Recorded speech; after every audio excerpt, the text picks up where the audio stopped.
মুসা আলাইহিস সালাতু ওয়াস সালামের জাতিকে আল্লাহ পাক রব্বুল আলামিন হুকুম করলেন, মুসা নবীকে আর মুসা নবীর জাতিকে কি হুকুম করলেন? একটা সম্প্রদায় আছে আমালিকা সম্প্রদায়। বলেন কি সম্প্রদায়? আমালিকা। আল্লাহ পাক রব্বুল আলামিন বলেন, ওয়া ইজ কুল্লা দুখুলু হাযিহিল ক্বরিয়াতা ফাকুলু মিনহা হাইসু শি'তুম রাগাদাও ওয়াদখুলুল বাবা সুজ্জাদাও ওয়া কুলু হিত্তাতুন নাগফির লাকুম খাতায়াকুম ওয়া সানাজিদুল মুহসিনিন। ওই সময়কে স্মরণ করেন, আমি যখন বললাম উদখুলু হাযিহিল ক্বরিয়া, এই এলাকায় তোমরা প্রবেশ করো। কোন এলাকায়? যে এলাকাকে বলা হয় আমালিকা সম্প্রদায়। ওই আমালিকা সম্প্রদায়ে তোমরা যাও, যাওয়ার পর তাদের সাথে জিহাদ করবা। জিহাদ করার পর আমি আল্লাহ তোমাদেরকে বিজয় দান করব। মুসা নবী বনি ইসরাইল সম্প্রদায়কে নিয়ে রওনা করলেন। তারা আগে কি করলেন? 12 জন মানুষকে পাঠাইলেন আমালিকা সম্প্রদায়কে দেখে আসার জন্য। 12 জন মানুষকে পাঠাইলেন। ওই 12 জন যাওয়ার পর তথ্যবিত্ত তালাশ করে যাওয়ার পর ওই 12 জনকে আমালিকা সম্প্রদায়ের মানুষরা অ্যারেস্ট করছে। কয়জন রে? আগে একটু তথ্য নিয়ে আসবে, এরা দেখতে কেমন, এদের সাথে জিহাদ করা যাবে কিনা। অ্যারেস্ট করার পর বাদশার কাছে নিয়ে যায়। বাদশা চিন্তা করলো কি করা যায়, তাদের 12 জনকে হত্যা করব নাকি ছেড়ে দিব। বাদশাহ সিদ্ধান্ত নিয়ে নিল 12 জনকে ছেড়ে দাও, তারা যেন গিয়ে বনি ইসরাইল সম্প্রদায়কে জানায়া দেয় এদের সাথে যুদ্ধ করতে যাও না, গেলে বিপদে পড়বা। এটা যেন গিয়া বলে। বিশাল বড় বড় পাহাড়ের মতো এক একজন দেখতে, বিশাল বড় বড় পালোয়ান, এরকম এক এক অবস্থা। 12 জন রে আপনার একজনের কাছে কোনো ব্যাপার না। ওই আমালিকা সম্প্রদায়ের একজনের কাছে, 2 জনের কাছে 12 জন কোনো ব্যাপার না। এরকম এক এক শক্তিশালী এক একজন।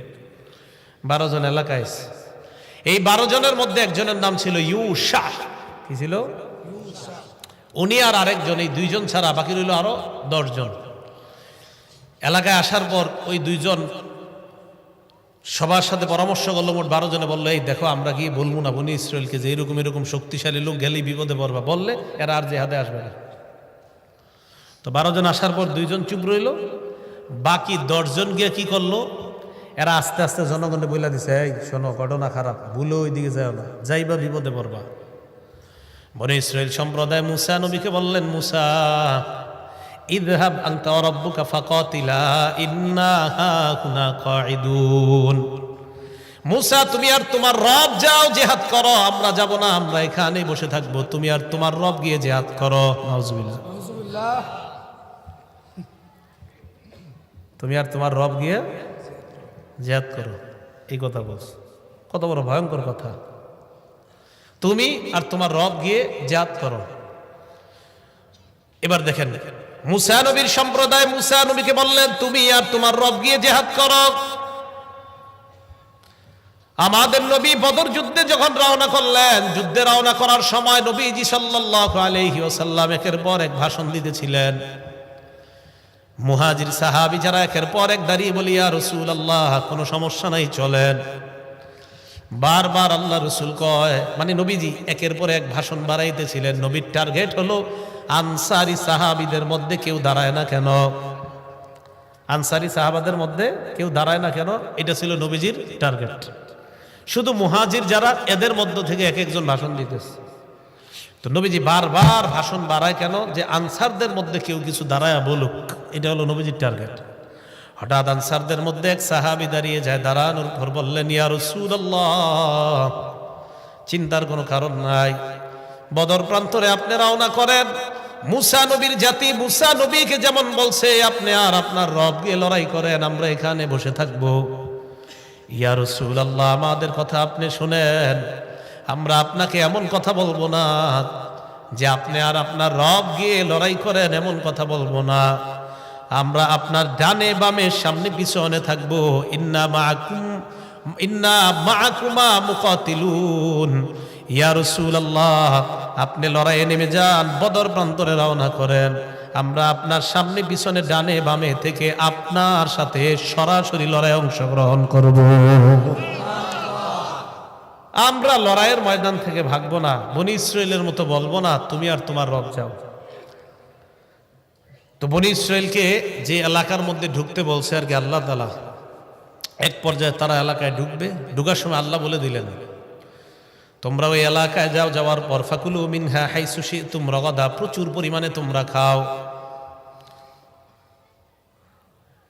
তোমাদের যেইভাবে মন চায় তোমরা খাইবা, খেতে পারবা। ওই এলাকায় যাওয়ার পর প্রচুর ধন সম্পদ তোমরা পাইবা, ওই ধন সম্পত্তি তোমরা ভোগ করতে পারবা। এক নাম্বার হুকুম।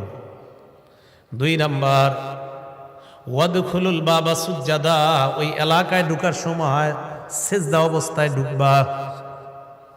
3 নাম্বার, কুলু হিত্তা, ওই এলাকার ঢুকার সময় বলবা হিত্তা। হিত্তা মানে আল্লাহ আপনি আমাদেরকে মাফ করে দেন, নাগফির লাকুম, আমি আল্লাহ তোমাদেরকে ক্ষমা করে দিব। 1 নাম্বার হুকুম, এলাকায় প্রবেশ করো। 2 নাম্বার, দরজা দিয়ে সিজদা অবস্থায় প্রবেশ করবা। 3 নাম্বার বলবা হিত্তা, বলেন কি বলবা? এনারা কি করছে দেখেন, ফাবাদদালাল্লাযীনা যালামু কাওলান গায়রাল্লাযী ক্বিলা লাহুম ফাআনজালনা আলাল্লাযীনা যালামু রিজসাম মিনাস সামাই বিমা কানু ইয়াফসুকুন।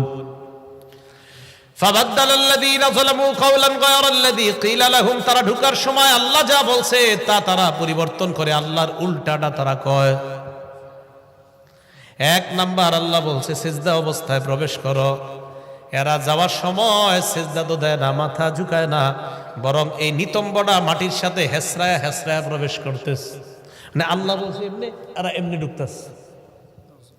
2 নাম্বার আল্লাহ বললেন নকুলু হিত্ত, তোমরা বলবা হিত্ত, এরা ঢুকার সময় কয় হিন্ত। কি কয়? আল্লাহ বলছে হিত্ত,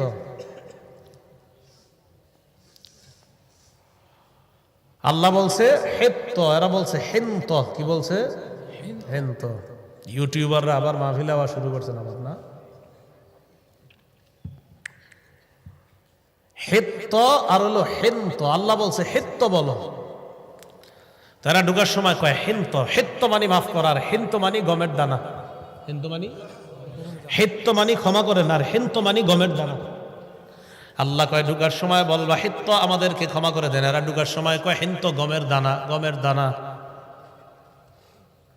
ফাআনজালনা আলাল্লাযীনা যালামু রিজসা, আমি আল্লাহ তাদের উপর আযাব নাজিল করলাম আসমান থেকে। বলেন নাউযুবিল্লাহ। আয়াত দ্বারা কি বোঝা যায়? আল্লাহ বলে একটা যদি করেন উল্টাটা বিপদ আছে না নাই? এটা গেল এদেরকে বলার পরে তো এই জায়গায়ও সীমা লঙ্ঘন করলো। নবীজির যুগের ইহুদি যারা, কোন যুগের? নবীজির যুগের ইহুদি যারা, তাদেরকে আল্লাহ বলেন, তাদের ব্যাপারে আল্লাহ ইমানদারদেরকে বলে আফাতাতমাউনা আইয়ুমিনু লাকুম ওয়াকাদ কানা ফারীকুম মিনহুম ইয়াসমাউনা কালামাল্লাহ সুম্মা ইউহাররিফুনাহু মিন বা'দি মা আকালুহু ওয়া হুম ইয়ালামুন।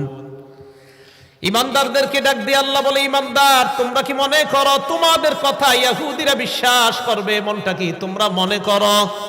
খুব ভালোভাবে বুঝেন এই জায়গাটা। ওয়াকাদ কানা ফারীকুম মিনহুম ইয়াসমাউনা কালামাল্লাহ, অথচ তাদের বাপ দাদারা আল্লাহর কালাম নিজের কানে শুইনা সুম্মা ইউহাররিফুনাহু মিন বা'দি মা আকালু, বুঝে শুনে আল্লাহর কালামকে পরিবর্তন করে দিয়েছে। বলেন নাউযুবিল্লাহ। ওয়া হুম ইয়ালামুন, তারা ব্যাপারটা জানতো। এরা যে আল্লাহর কালাম পরিবর্তন করে দিয়েছে এই ব্যাপারটা তারা জানতো। খুব ভালো করে বুঝেন। ইমানদারদেরকে আল্লাহ বলেন, ইমানদার তোমরা কি মনে করো ইহুদিরা তোমাদের কথা বিশ্বাস করবে? আরে তাদের মধ্যে একদল আমি আল্লাহর কথা শুই নাই, বিশ্বাস করে নাই, আর তুঙ্গ কথা। ঘটনাটা কি একটু কান অন্যদিকে নেবেন না, না কিন্তু এক একটা আয়াতের যে প্রেক্ষাপটটা একদম বুঝবেন না। বনী ইসরায়েলের 70 জনকে মুসা নবী নির্বাচন করলেন। কেন নির্বাচন করলেন? মুসা আলাইহিস সালাতু ওয়াস সালামের জাতি বনী ইসরাইল সম্প্রদায় কয়, মুসা ফেরাউনের কবল থেকে আল্লাহ আমাদেরকে হেফাজত করলেন, এবার আমরা বিধান মানার জন্য একটা কিতাবের প্রয়োজন, তুমি আল্লাহর কাছ থেকে একটা কিতাব নিয়ে আসো। মুসা নবী আল্লাহর কাছে গেলেন, যাওয়ার পর আল্লাহ পাক রব্বুল আলামিন মুসা নবীকে কিতাব দিলেন, তাওরাত নামক কিতাব। এই কিতাব নিয়ে মুসা নবী আসছেন। আসার পর তাদের সামনে যখন কিতাব পেশ করলেন, মুসা নবীর জাতি কয়, তুমি আমাদের সামনে কিতাব আনছো ভালো কথা, তুমি যে আল্লাহর পক্ষ থেকে আনছো এটার কোনো প্রমাণ আসেনি? এটার কোনো মুসা নবী এবার 70 জন মানুষকে নির্বাচন করলেন। ইখতারা মুসা কওমাহু 70 রাজুলান লিমিকাতিনা। 70 জনকে নির্বাচন করে মুসা নবী তাদেরকে নিয়ে গেলেন পাহাড়ে, আল্লাহর সাথে কথা বলবে মুসা। তুর পাহাড়ে নিয়ে যায়, নেওয়ার পর মুসা নবী আল্লাহর সাথে কথা বলা শুরু করলেন। কি অবিশ্বাস্য, দেখ কি আশ্চর্য ব্যাপার দেখেন। যে 70 জনকে নিয়ে গেলেন, ওই 70 জন তারা নিজের কানে আল্লাহর কথা শুনতে পায়। এবার দেখেন কি হয়। মুসা নবী 70 জনের কাছে আসলেন, আসার পর কয়, আল্লাহর কথা শুনছনি? কয় মুসা, আল্লাহর কথা তো শুনলাম, লান নুমিনা লাকা হাত্তা নারাল্লাহ জাহরা। সরাসরি যদি আল্লাহরে না দেখি বিশ্বাস করি না। কথা কিন্তু শুনছি, এখনকার সরাসরি না দেখলে বিশ্বাস করবে। ফাআখাযাতকুমুস সাইকা, আল্লাহ বলেন ভয়ঙ্কর চিৎকার তোমাদেরকে পাকড়াও করলো। কাদেরকে? ওই মুসা নবীর যুগের ওই 70 জনকে। ভয়ঙ্কর একটা আওয়াজ আসছে, আসার পর তারা ধ্বংস হয়ে যায়।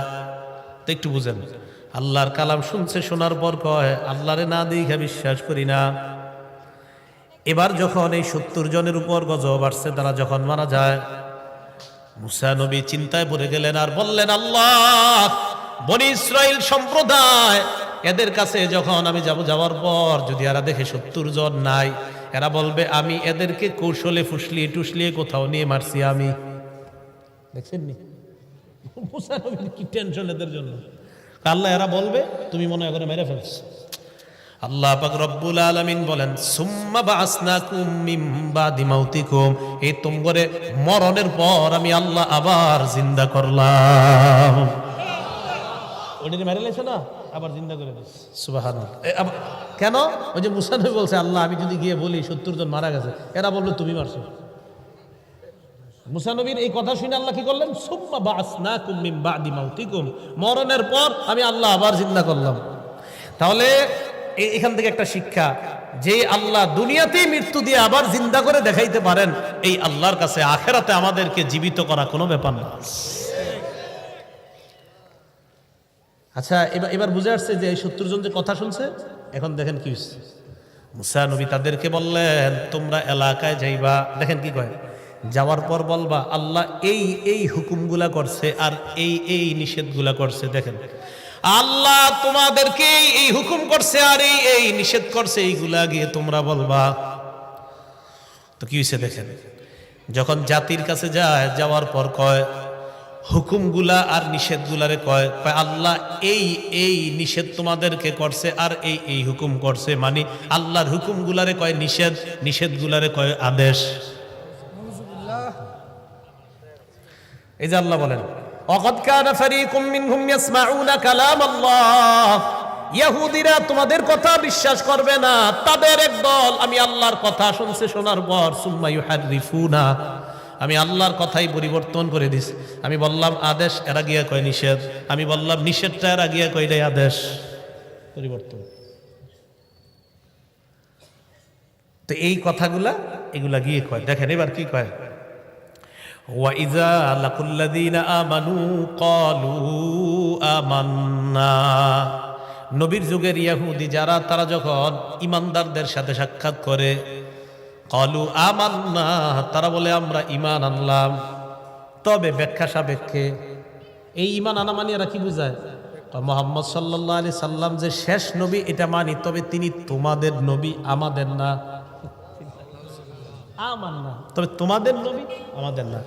ওয়াইদা খালা বাদুহুম ইলা বাদিন, ইহুদিরা যখন পরস্পর মিলিত হয়, এক ইহুদি আরেকজনকে কয় তুহাদ্দিসুনাকুম বিমা ফাতাহাল্লাহু আলাইকুম লিউহাজ্জুকুম বিহি ইনদা রাব্বিকুম, এই তাওরাত কিতাবে যে আছে শেষ নবী আসবে, আসার পর তারে যে আমরা মানবো, এই কথাগুলা যে তাওরাতে লেখা আছে, এটা কি তোমরা মুসলমানদেরকে বইলা দিছো নি? আবার এক ইহুদি আরেকজনকে কয় তাওরাতে তো আছে মুহাম্মদ সাল্লাল্লাহু আলাইহি সাল্লাম আসবে, আসার পর তারা যে আমরা মান্য করব, এই কথা তাওরাতে লেখা আছে, এটা আবার মুসলমান করে তোমরা বলে দিতেছো কিনা, সাবধান বইলো না, কিন্তু আল্লাহ করে বলে দিচ্ছে।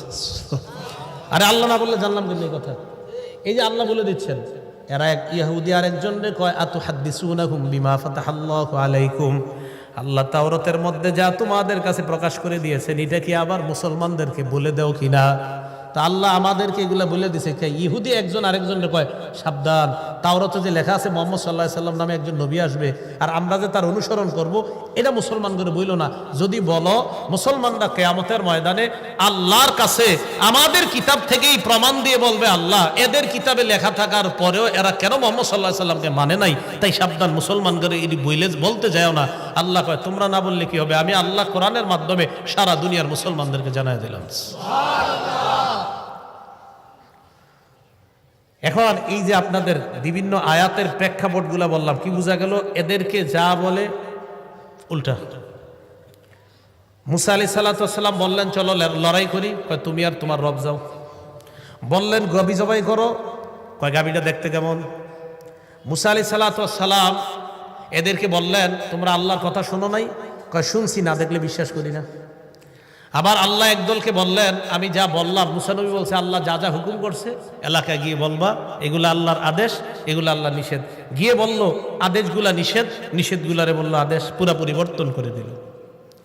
এখন আল্লাহ বলে আওয়ালা ইয়ালামুনা আন্নাল্লাহা ইয়ালামু মা ইউসিররুনা ওয়া মা ইউলিনুন, এরা কি জানে না তারা যা গোপন করে আর যা প্রকাশ করে আমি আল্লাহ সব জানি। সুবহানাল্লাহ। এবার কি করে দেখেন, ওয়ামিনহুম উম্মিয়ুনা লা ইয়ালামুনাল কিতাবা ইল্লা আমানিয়া ওয়া ইনহুম ইল্লা ইয়াজুন্নুন।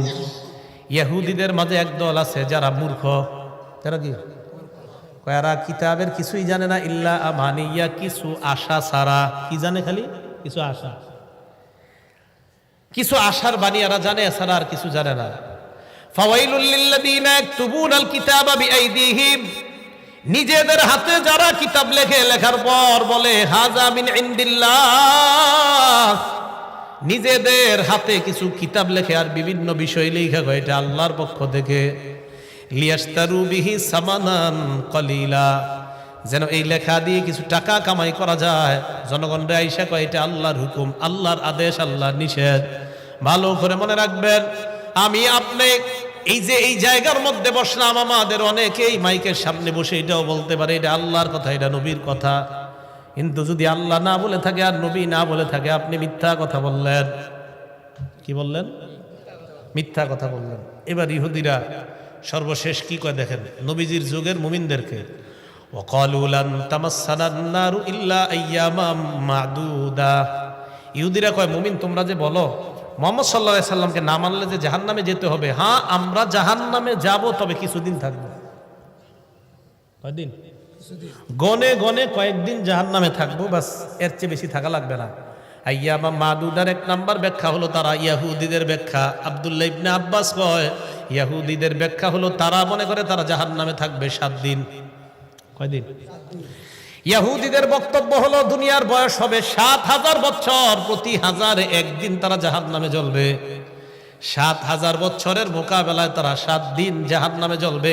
এটাই তারা বলে ওয়াকালু লান তামাসসানান নারু ইল্লা আইয়ামাম মাদুদা, জাহান্নামের আগুন আমাদেরকে স্পর্শ করবে না, তবে করবে কিছুদিনের জন্য। এই কিছুদিনের এক নাম্বার ব্যাখ্যা হলো 7 দিন।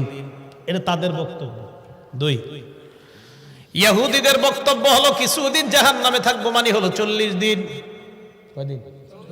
40 দিন থাকার পর আমরা বের হয়ে যাব, এরপর অন্য জনেরা যাবে। এই অন্যজন দ্বারা উদ্দেশ্য হলো নবীর সাহাবারা। এরা 40 দিন থাকবে জাহান্নামে, বের হয়ে যাবে, এরপর সাহাবারা ঢুকবে। এটা তাদের বক্তব্য। 3 নাম্বার বক্তব্য ইহুদিদের এই কিছুদিন দ্বারা উদ্দেশ্য হলো আমরা যে বাছুর পূজা করছিলাম কয়েকদিন, এই কিছুদিন আমরা জাহান্নামে থাকবো, এর চাইতে বেশি জাহান্নামে থাকবো না। যতদিন বাছুর পূজা করছিলাম এই পরিমাণ জাহান্নামে থাকলাম। আল্লাহর হুকুম পালন করার ক্ষেত্রে আমরা কখনোই সীমালঙ্ঘন করব না। আল্লাহ পাক রব্বুল আলামিন আমাদের সকলকে যে কথাগুলা শুনলাম বললাম এর উপর যেন আমরা আমল করতে পারি, আল্লাহ তৌফিক দান করেন।